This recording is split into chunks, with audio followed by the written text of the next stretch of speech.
Hi everyone, this is Jen. Thank you for joining a Hope Hub conversation. For those of you who are new to Hope Hub, I hope that you are participating in all parts of the platform.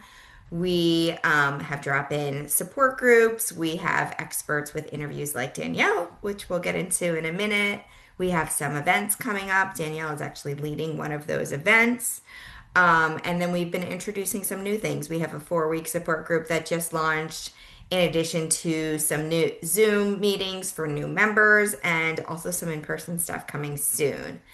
And so, again, welcome to the Hope Hub community. It's the club that none of us ever wanted to be in, but here we are. And being a widow is really stressful. And I often talk about the two sides of being a widow, one being the emotional stress and exhaustion, and one being what I learned from a good friend of mine, Kelly, who calls them widow chores. And this kind of falls into both. I'll let Danielle introduce herself and talk about what she does. She's a real estate broker.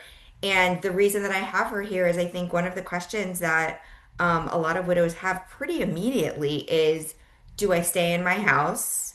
Do I sell it? And if I stay, are there things that I need to know in case I want to sell it in the future? And this is very personal to me. I have plans to sell my house in about 2 years. And so I'm already asking Danielle and others, like, are there things that I need to think about? And then I know there's a lot of people, and no judgment ever at Hope Hub, who are like, I need to get out of here. There's too many memories, it's too hard. So I know it can go both ways. So I'll stop talking because I tend to do that, and introduce Danielle O'Brien, and I'll let her introduce herself actually. Thank you, Jen. Hi, everybody. I'm Danielle O'Brien. I am the broker owner of Parkway Real Estate. We are in West Roxbury, kind of the southwest corner of Boston. And I've been a broker for 13 or 14 years now and have had Parkway Real Estate for just over 12. So um, I'm sad that this is, a topic of conversation. It's obviously a lot going on when people have lost someone. There's a lot of moving pieces. This is definitely a big one because it's probably the one of most value, and it's important to understand things right off the bat and help you plan in that way. It doesn't mean you have to do something right away, but probably within the first few weeks, one of the things that people need to take care of is figuring out what type of ownership they have. And that involves pulling the deed to the home. And Jen, we actually did that with your home. So that way we know what we're working with, and we know what you're working with in regards to the ownership of the home, because there's different types of tenancy, like joint tenancy with rights of survivorship, tenancy by the entirety for married couples, and even more than that, and I'm not going to dig into that too much. I guess the important takeaway here is knowing what type of ownership you have so that we know how to move forward from there, because sometimes it can end up being a lengthy process if it's, maybe the home wasn't in your name, for example, and it needs to go through probate because it wasn't in trust. And there are different paths that have to be taken based on that type of ownership. So that's definitely the first step I would say people need to take. And And that's then, something that is fairly, I don't, fairly quick process, and that yeah, they can reach out to you and yeah. ask you to help with. Yeah, if you're here in Massachusetts, there is a site called masslandrecords.com, which will bring you out to all the counties in Massachusetts. You can select the county and you can search. It is very kludgy, and it's a little bit cumbersome to search on there because we have recorded land and registered land here, and that's a little bit confusing as well. And so I definitely would say just, reach out to your real estate agent. If you don't have someone, you can definitely reach out to me. It doesn't take us that long to pull. I'd be happy to help, and we can check that first and then go from there. So yeah, that's a good tip, I think, for everyone. Whether you want to sell or not, it's important to know. Yeah, definitely. I would say so. And, when this happens, a lot of times people are saying, okay, now that this has happened and I'm kind of it, I need to know what I'm going to do, like how my house is set up for if I pass. And, is it going to go to my children? Or if I do not have children, like where is it going? And that's an important thing that probably you should think about too. Yeah, good, good advice. Yeah. So once you pull the deed and you kind of get a sense of the ownership, if you are thinking that you want to sell your house, what are some things that you should think about in a way that's not like so overwhelming? Because Right. again, when we've talked about this and everybody listening knows this, like there's the legal, the financial, the like everything is like Right. going on. You mentioned probate, a lot of people are going through that. And so, are there some just kind of quick things to start thinking about? Okay, my husband died. I can't be in this house anymore. I need to get out. What do I do? Right. Yeah. So I would say, the first thing is take a moment. It's going to be an emotional Mm, kind of roller coaster. And I went through it. My mother went through this recently. I helped my mom sell the home where my father had been before he passed. And, it is emotional. And so it's something that you just kind of have to sit with for a minute and make sure it's what you really want. And, timelines you should be aware of if you have been in your home for a long time, and capital gains is something you need to think about. There is a 2-year mark where you would get the most benefit from capital gains if you owned the home together. So my mother, for example, my mother sold her house before the 2-year mark of my father passing. And so she got the full $500,000 capital gains exemption. If it had been over that 2 years, she would have only gotten the $250,000. And so that's important to know. If you've been in the house for a long time and it's really gained a lot of value, that's something to be considered. The other thing to consider from a financial standpoint is we had talked about this, getting a new kind of point of value from the date of death, because it ups, um, gosh, I'm having like that word that's recall. okay. It helps up, what the baseline is for the property. So, for example, it's called step up basis. That took me a minute. But if you bought the home for $200,000 and now it's worth $900,000, that's a $700,000 gap. But if when your spouse passed and you owned that home together, the house was worth, say, $600,000 at that time, the gap has shortened to be only $300,000 between the six from when they passed and the nine that it is now. That's where you have to start thinking about capital gains. If it's within 2 years, you're covered because it's that $300,000 is covered by the five.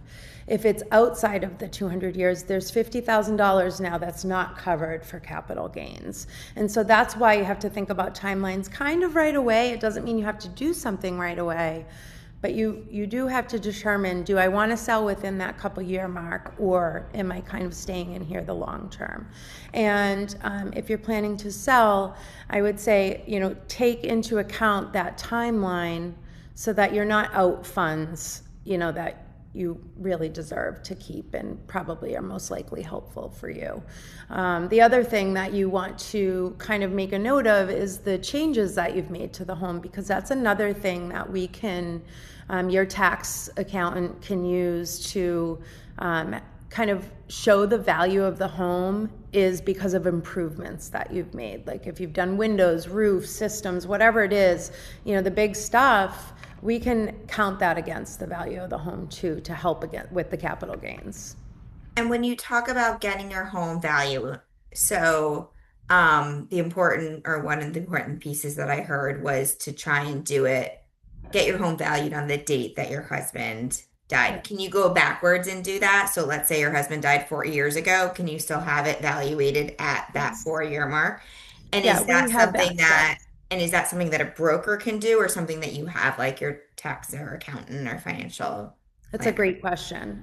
So we can go back because we have historical records in MLS that will help us Okay. determine value. And I have done this for people for sure. It's not as legitimate as having an appraiser come in and do a full appraisal on the home. It will give you an idea, and having a broker do it won't be far off on the value, but an appraiser will do it. They really get exact about the numbers, and they will be able to do it to like an exact number. And do most brokers like yourself work with like appraisers or like kind of have a network of people? Yeah, that's another great like point. In real estate, we often work as like a project manager to what is happening around us. And so we do often have contacts with estate attorneys, probate attorneys, tax accountants, appraisers that can do these kind of things. So a real estate agent is probably a good resource to reach out to be able to get to the other people if you don't already have them kind of on your team. You know, like we help you build that team of people that you're going to need. So yes, we Right. can get you out to And appraisers. that's exactly why I asked that. I think that not that there are good real estate brokers or bad, but I think, to try and find somebody like you, Danielle, who can help project manage because as a widow, there are so many people in your life that are professionals and providing professional services. And I know, for me, even in this moment, having this conversation, it feels really overwhelming. And so to know that I can come to you and say, okay, let's start thinking about all these things and you can help direct me Right. to all these different peoples. Yeah, and some people have some of the team members already set up and they just need a couple extra people, jumping in. But, it really does become kind of a team effort to get you through this for sure. Got it. Okay. So just backing up a little, first thing is to, understand the deed and the ownership. Second is this valuation, valuation based on when the death is so that you can kind of determine the capital gains. And then, obviously length of time, plays a role in it.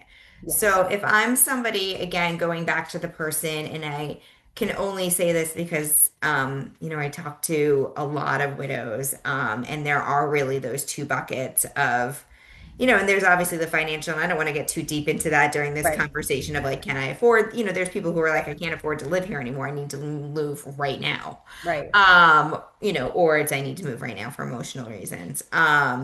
So going, for those people who need to move right now, I mean, obviously I think of like, you have to think about where you want to go and what your price range is. And, I don't know about other people listening right now, but I love going on Zillow and like Right. shopping for houses. Yeah. It's like Nordstrom Zillow. Right. Right. Right. That's how I got into this. I was just like Yeah, loving like, it too. scrolling kind of Right. thing, Yeah. scrolling for houses is kind of fun sometimes. But really, as we, the reality of it. So, okay, I'm that person. I figured out how, I know how long I've owned it. I figured out the ownership. I figured out the evaluation. Then what? Besides Yes. besides the obvious of like where Yeah. you want to go and I what's mean, your at price. that point, it becomes what we would do with almost anybody, right? Like we're coming in, we're talking about value, we're talking about timeline and strategy and preparing the home, and that can range from you just need a little landscape outside to okay, we've got to do a whole refresh if we want to. Maximize the market. And sometimes we're talking about what is that budget to get it on the market, or are we kind of doing an as-is sale, which we do that too. So at that point, we're kind of operating in a real estate capacity that we do with anybody. So it really is about the timelines in my opinion, when we're talking about somebody who's navigating a loss and just understanding, are you trying to stick under that 2-year mark or are you okay with staying? And then, yeah, if someone's like, I need to move now. I mean, I have a friend that never went back to her home. after she lost her husband. She just couldn't do it. And, so then we're kind of, I wasn't actually, she is a real estate agent, and I wasn't actually a part of that. But, if that was the case with someone, I mean, we're just kind of taking over entirely with what's going to happen in the house. And there are those situations. And They definitely are. I was talking to someone the other day who was kind of just dipping their toe and able to go for like an hour or right, two, and then they felt, overwhelmed and had to leave. And so, yes, definitely everybody kind of has their own circumstances. And I also want to call out something that you said in the very beginning, which is the emotional decision. And I was told at one point, like, don't make any big decisions for the first year. Let everything play out. I don't know, I guess like logically I understand that. But I also, to your point of your example of like, I know that there are some people who, when it comes to homeowners, there's some things that you can make, keep a time period, wait the year to make some decisions, but there are some people who are so emotionally either attached or I say now I can't think of the word, or, can't go to back to their right, home, that decision has to be made right away. And so I just want to recognize that as you called out that this is a big decision and we're not, this isn't, $20,000 that we're talking about. This is right. oftentimes hundreds of thousands of dollars that Yeah. we're trying to Yeah. navigate. Yeah, and I think, Yeah, like, to your point, there there is no right timeline. I mean, it can be immediate for some people. For my mom, she gave it a year and said, I can't do this anymore. And um, there's no right timeline. I think everybody's different with that stuff. right, So, right. Um, and I try and be really honest about, my life when I have these conversations and on Hope Hub in general. And, I'm sure there's other people who have similar situations in that I have a high schooler. right, And yes, I would love to sell my house, but I want her to be able to finish high school in the school system she's been going in for her entire life. And right, so, there's things to weigh on that front if you have a family and, what are if you have older children, especially, like, what are their kind of opinions on staying or going? right. Um, kind of conversations as well. Um, okay, so I'm a big recapper because I have to hear things like 10 Yeah, times for yeah, me to understand them. And I know that, especially, we call it widow fog, widow brain, it's like this overwhelming sense. In fact, when you told me that you pulled the deed, I was like, we did. Like, it's just so, everything's yeah, so overwhelming. Okay, so pulling the deed, thinking of the timeline. Um, kind of, if you're going to move the typical step forwards. If you're going to stay, are there things, besides the timeline and understanding the capital gains, are there things to think about, knowing that eventually you might sell your house and or being able to like think about the timeline? I guess I'm answering a little bit of my own question, but okay, I'm gonna stay in my house forever. Like that's my plan. And so those people can maybe kind of sit and, still. But if you're thinking like I want to sell my house in the next 2 to 5 years, what are some things maybe you should think about? yeah. So, again, a lot of that is kind of the same prep, with the exception of when you know what type of ownership you have, and if the home is not in a trust, that might be something that you want to think about doing, because now, there's no, when we have rights of survivorship and it passes on to the other person on the deed, that's one thing, but now you might be the end of the line for that deed. And you really might, if you have children, you might want to think about putting your home in trust. And again, your real estate agent can help connect you to an estate attorney if you don't have one. There's definitely people that I know and love and are just so good at their job and making sure that it's easy on your family if something now is to happen to you. Because, think of how hard it is, and you don't want to pass that difficulty on to a child or somebody that has to be the executor. And so that would be a piece that I say to people, you really should you think about this. And actually, it's to the point where when people are buying, I'm now saying to them, you should think about this, because it does make life so much easier when real estate is in a trust. And so that's a piece I would say to think about. And then beyond that, anybody who's going to be owning a home, I'm letting them know, like, you really should be marking down when you're making major improvements and what those costs are. So that way, when you do go to sell in that 2 to 5 years, it's easy to, keep a binder, keep a folder in your email, whatever it is, whatever your system is. Make sure that okay, I did the windows in 2020 and they cost this amount. I did the kitchen in 2021 and it cost this amount, because we are going to want that. Your accountant's going to want that information, and you, as a real estate agent, I want that information to be able to tell buyers, hey, look at how updated this home is. They did X, Y, Z. So that's something that I would say, like, keep a close eye on in knowing that you're going to be, and don't be making major improvements that you won't get the money back for. So, don't be doing that $200,000 kitchen with the, highest upgraded appliances you can find, because Listen, you're not getting it back. No, that is also such good advice, because I know when Jack died and I knew that I knew that I was going to stay in the house. I mean, one of the easiest and least expensive things that I did was just redecorate a little. I got rid of our couch and I redid the living room. I redid our bedroom. That was a pretty easy thing.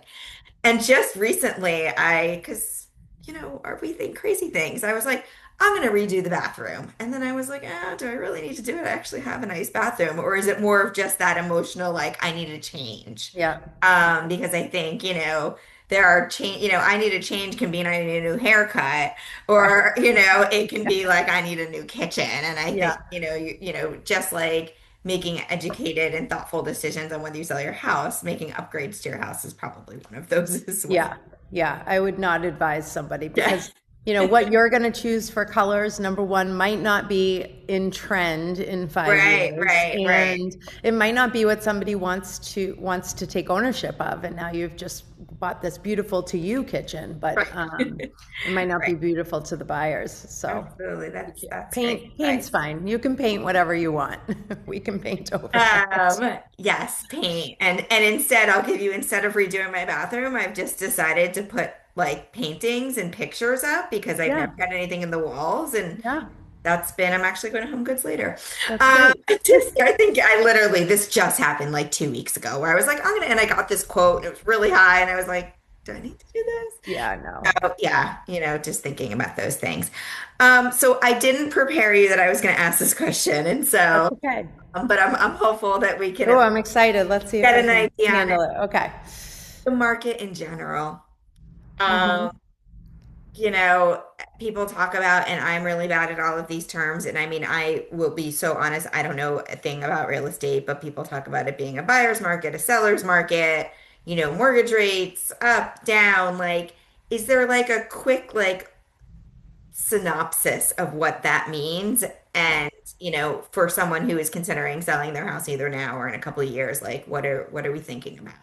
Yeah. So I am guessing most of the people here are probably listening from Massachusetts right now. And so I'm going to speak to probably the greater Boston market, which is different across the country, because, we live in an area where there's never, like, they don't make more land, right? And people want to live in metro areas around Boston, greater Boston, within that 95 belt. There's no more houses being built. What's happening now is people are buying houses and tearing them down and building something instead. So there's not more land here, and it is what it is. And so we are still in a seller's market here. We did have a little softening, I'll call it that, over the summer, where things sat a little bit longer. Prices dipped maybe a tiny bit. I'm talking like 0.5%, if that. And it's already bounced back. And like, for example, in West Roxbury, when I looked yesterday, we had 12 houses on the market. I mean, there's 40,000 people here and we have 12 houses. So it's, Wow. there's not a lot of choices. And the houses are like from 700,000 to like 2 million.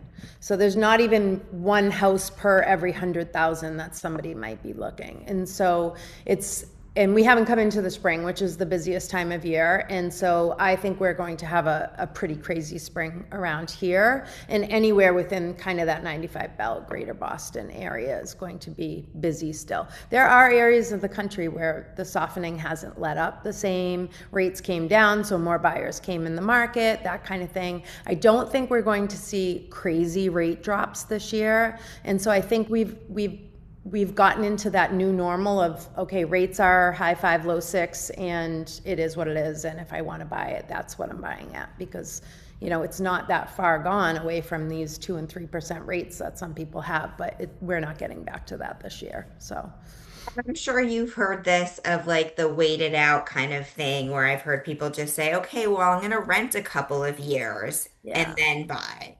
Like, it's not a good idea because okay. you are paying your landlord's mortgage, Okay. like it's people that waited from a couple years ago, the rates maybe came down at most 1%, at most. But they could have And just but the bought then prices went up and 3%. right. So it's like, we say like marry the home, date the rate. That's like a pretty common kind of Wait, what meme is now. it? Marry the house and date the rate because, buy the home, get in the home, but you can change the rate. Right. So marry the house, date the rate. I love that. I love that. Yeah, And I think, I might be stating the obvious here, but and again, this is just I can only speak from my personal experience, is that I think people get excited. They look at the value of their house. They're like, "Oh my goodness, it's gone up, 300, 400, a million." right, Um, but then you have to think about where you're going to go. right, And so I play that game again. It's the scrolling Zillow game of like, okay, I can sell my house for X, but I can't find any place else to go, even something that's much smaller than my home right. for the same thing that or for less than what I'm getting. And so it's kind of a crazy like, situation, I guess. A lot of people have such good rates that if Yeah, they were to sell and buy, it costs them more to live in a smaller home. Like right, the monthly payment could be more. And so right, I do find that a lot of people have chose to stay, and a lot of the sales that I was involved with in the last couple of years were like estate sales, like family homes where the parents had decided to age in place and like live out their years in the home. And then, so that's kind of an interesting thing that I've noticed, people are staying. And, if you're looking to buy in the same market, understand it's multiple offer situations and, it right. can be a stressful thing. So make sure you're geared up for battle in that regard. Well, I think I'm going to say it again, as much as I've been talking about scrolling Zillow, like I'm kind of, joking in a way because I think that probably, at least for me, I would want to go to Danielle and say, okay, what is my, obviously we talked about the appraisal, what's the house actually worth, and then where is it that I want to go and what's available? Because, again, we have so much going on in trying to figure it out on our own. Something that I talk about all the time on Hope Hub and in any time I talk to somebody or, do a podcast or whatever it is that asking for help is a strength, not a weakness. And, Totally. it's part of my goal in putting together Hope Hub is like finding those experts so you don't have to like Google them and finding, it's why I have Danielle on here, like reach out, call her, kind of talk through these things with her so that you're not doing it on your own because I think that that can be really dangerous. Again, especially when we're talking about not a 10,000, 50,000, $100,000 decision here. This is a big Right. decision. And so finding a broker that you trust is probably maybe step one. Yeah, and I mean, I'd like to think that, if anyone ever reached out to me, like I couldn't want to help more. You know, like it's like, yes, how can I help you? And if it's someone I know personally, like if it's a client, if it's a new person coming to me, like I want to help. I don't know. I just feel like it's the right thing to do in some regards. And I have family going through this, and it's like, how can I help you? And a lot of times, people are like, how can I help you? And you're like, I don't know. Like, I think it's okay to be like, I need you to do this for me because I'm so, 100%. confused, and give a little direction and give a little bit to each person that in an area they shine. So yes, tell me, Danielle, I need you to tell me what to do about my real estate and help me look at all the options, because I think that's what maybe something people don't understand is you really do have a lot of options. And have someone help you figure those out and weigh them out and decide which option is for you, instead of feeling, internally not talking to somebody that can help you navigate that. Yeah, absolutely. And that's what's obviously drawn me to you is your willingness to help people. And real estate, not real estate. As much as I say asking for help is a strength, not a weakness, I also, people want to help, Yeah. especially when they have an expertise in Yeah. something that, they're, more knowledgeable. And so, admitting that, like I've said 100 times, I don't know anything about real estate. I also don't know anything about, financial services or the law. And so I really needed those people in my life to help guide me through it. And so finding trusted advisors in all aspects of your life, Right. especially when you are going through something so traumatic is really important. So, Right. well, thank you so much for joining me. I hope everyone takes some time to watch this and has some takeaways. Danielle and I also have an event coming up. And of course, I can't remember the date and should probably have known April that before I 20 got on. something, maybe. We're so. Yeah, I don't know. I think it's in April. Let's see. Oh my gosh, this is so embarrassing, Oh, but I think I'm I going to can find know it. it in 1 second. April 27th. There we go. April 27th, so in about a month and a half. And during that event, we'll get into a little bit more detail on some of the Yeah. things we talked about. But you'll also have an opportunity to ask questions. And so if you've watched this and your mind is spinning, and I mean, mine is just wait to, an email from me. Your mind is thinking, oh, okay, here's what I'm thinking, and I'd love some advice. Then please join us on the 27th. Also, Danielle's information is in the resource section, so feel free to find her there and reach out. And again, thank you so much for your Oh, help, of for being course, so Jen. kind Of and course. willing. And we will be in touch soon. And again, lastly, for everyone who's listening, just know that you're not alone. Thank you so much. All right. Bye, Jen. Thank